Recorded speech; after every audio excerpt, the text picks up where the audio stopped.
Se você não conhece nem o inimigo nem a si mesmo, sucumbirá em cada batalha. A guerra é parte da vida. É da natureza da maioria dos seres vivos se envolver em batalhas, derrotar oponentes e dominar. Com os humanos, vemos isso acontecer na guerra, nos negócios, no campo de futebol, nos videogames, na boate e até mesmo no YouTube.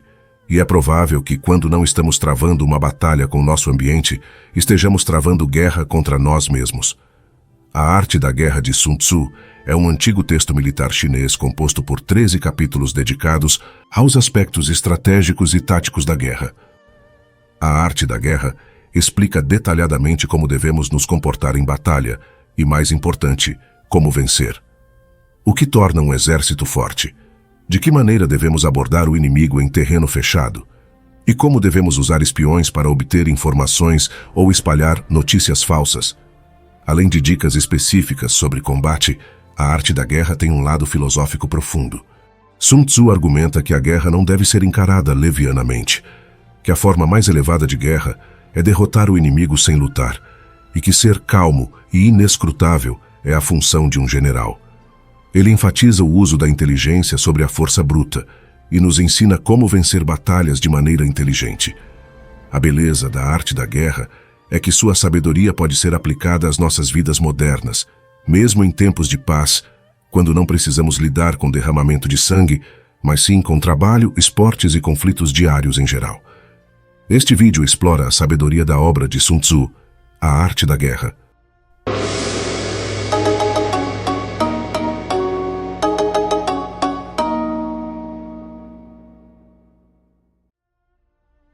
Sun Tzu, também conhecido como Mestre Sun, foi um estrategista militar e filósofo que viveu cerca de 2.500 anos atrás e é tradicionalmente apontado como o autor da arte da guerra.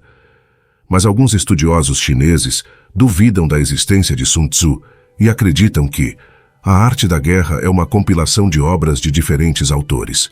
Sun Tzu supostamente viveu durante a época da dinastia Zhou, por volta do mesmo período em que o sábio taoísta Lao Tzu e o filósofo Confúcio viveram. Seu local de nascimento é uma incógnita. Alguns dizem que ele nasceu no estado de Qi, outros acreditam no estado de Wu, mas as fontes mais antigas disponíveis concordam que ele foi um general e estrategista que serviu ao rei de Wu. Ao longo das eras, o trabalho de Sun Tzu inspirou inúmeras pessoas dentro e fora do meio militar. O general vietnamita Von Nguyen Giap, por exemplo, derrotou os franceses durante a Batalha de Dien Bien Phu, usando táticas descritas na arte da guerra. E o treinador de futebol brasileiro, Luiz Felipe Scolari, usou o antigo guia estratégico para vencer a Copa do Mundo de 2002. A arte da guerra enfatiza a importância de uma boa preparação. A filosofia subjacente é que a vitória e a derrota são decididas antes mesmo da batalha ser travada. Isso significa que, com conhecimento e cálculos suficientes, é possível estimar as chances de vencer uma batalha. Qual lado é mais forte? Quem tem mais chances de vencer? A boa pesquisa é essencial.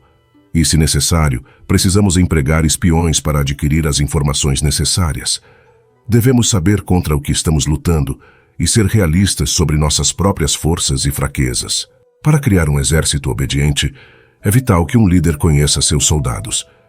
Cada tipo de soldado precisa de um tratamento diferente. A autoconsciência é fundamental.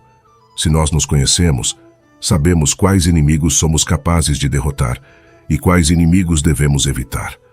Muitas vezes, é melhor evitar o conflito se isso evitar grandes perdas. Segundo Sun Tzu, a maior vitória é derrotar o inimigo sem sequer lutar. Infelizmente, esse ideal nem sempre é uma opção. É por isso que na vida devemos escolher nossas batalhas com cuidado, sabendo quais valem a pena lutar e quais são um desperdício de energia e recursos.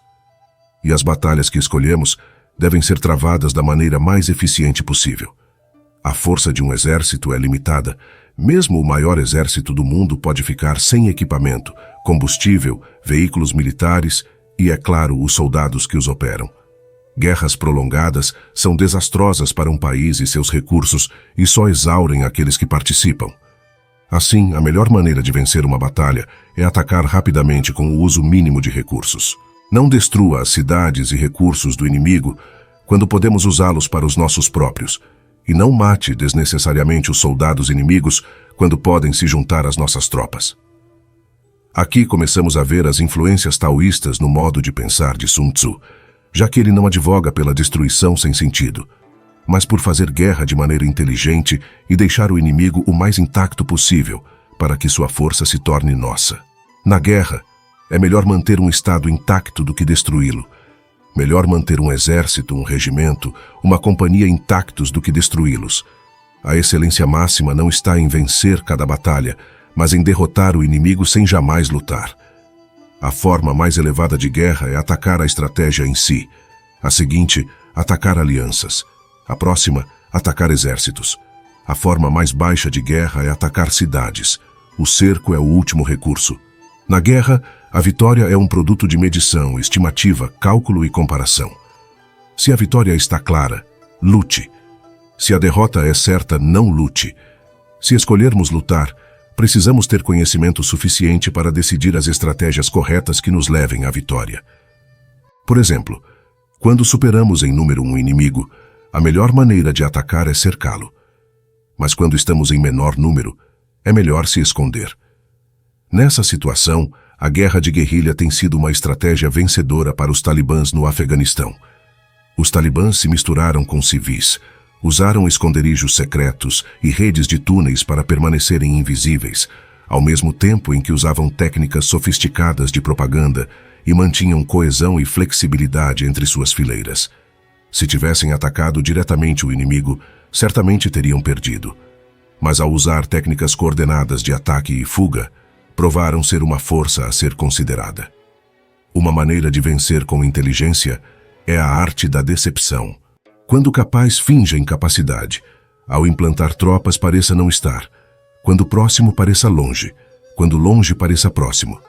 Você pode se lembrar do ministro de informação iraquiano Mohammed Said al-Sahaf, que tentou manter as aparências, dizendo ao público que tudo estava bem e que suas forças estavam vencendo.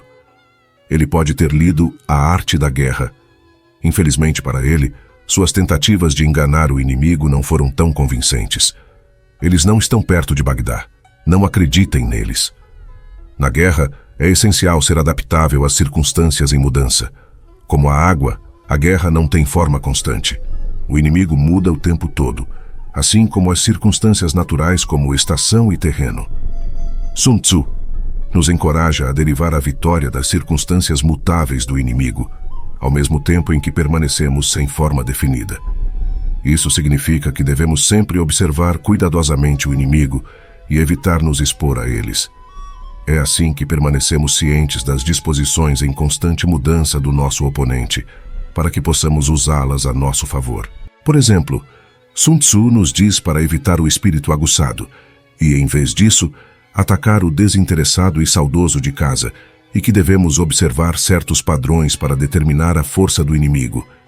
Como ele coloca, a defesa implica falta, o ataque implica abundância. Ele também nos diz para garantir nossa própria invulnerabilidade e esperar pela vulnerabilidade do inimigo. Basicamente, esta é a estratégia central ao jogar uma partida de squash. Concentre-se em jogar bem, espere seu oponente cometer um erro e o explore. A arte da guerra apresenta diferentes situações e como agir nelas como terrenos diferentes. Por exemplo, devemos acampar em terrenos elevados e enfrentar o aberto, e sempre lutar morro abaixo. E se o inimigo cruzar um rio em direção a nós, não devemos confrontá-lo no meio do rio, mas deixar metade de suas tropas cruzar antes de atacarmos. Sun Tzu distingue 9 tipos de campos de batalha, cada um exigindo maneiras diferentes de lutar. Por exemplo, quando o terreno é estrategicamente vantajoso, para qualquer lado é terreno estratégico. Para uma empresa, isso poderia ser uma localização específica em uma cidade. E para um exército, poderia ser um terreno elevado útil para o combate. Mas também há o terreno da morte, no qual há apenas uma maneira de sobreviver: lutar. Um exemplo de terreno da morte é a Batalha de Morannon, em O Senhor dos Anéis, que foi a batalha final contra Sauron. Sun Tzu nos ensina a importância de encontrar equilíbrio e paz interior ao entrar em guerra. Não devemos ser muito imprudentes, mas também não covardes. E é perigoso ser facilmente provocado, porque é fácil atrair pessoas com temperamento para a batalha. Esta é uma lição importante para um criador de conteúdo, porque ficar irritado o tempo todo com comentários rudes e trolls da internet só levará a batalhas exaustivas e sem sentido que são desnecessárias de se travar. Além disso, um general deve ser compassivo com seus homens e tratá-los com humanidade, mas se preocupar demais com eles leva a preocupações e problemas. Existem 5 armadilhas para um general: imprudência, levando à destruição; covardia, levando à captura; um temperamento quente, propenso à provocação; uma delicadeza de honra, propensa à vergonha; uma preocupação por seus homens, levando a problemas. A arte da guerra nos ensina a escolher e vencer nossas batalhas. Em vez de focar na força bruta, Sun Tzu nos aconselha a medir e calcular, conhecer nossos inimigos e a nós mesmos, para que possamos ser vitoriosos antes mesmo de dar um passo. Ele nos ensina a ser mais espertos que nossos oponentes, enganá-los e manipulá-los, e usar qualquer situação a nosso favor. Ao mesmo tempo, ele nos instiga a derrotar sem lutar e a evitar o sofrimento o máximo possível. Se conseguirmos derrotar um inimigo sem derramamento de sangue, liderar com sabedoria e compaixão mantendo a disciplina e nos adaptar à natureza mutável da terra e do céu, então a guerra é verdadeiramente uma arte. Se você gostou deste vídeo, compartilhe, curta e se inscreva no canal. Obrigado por assistir.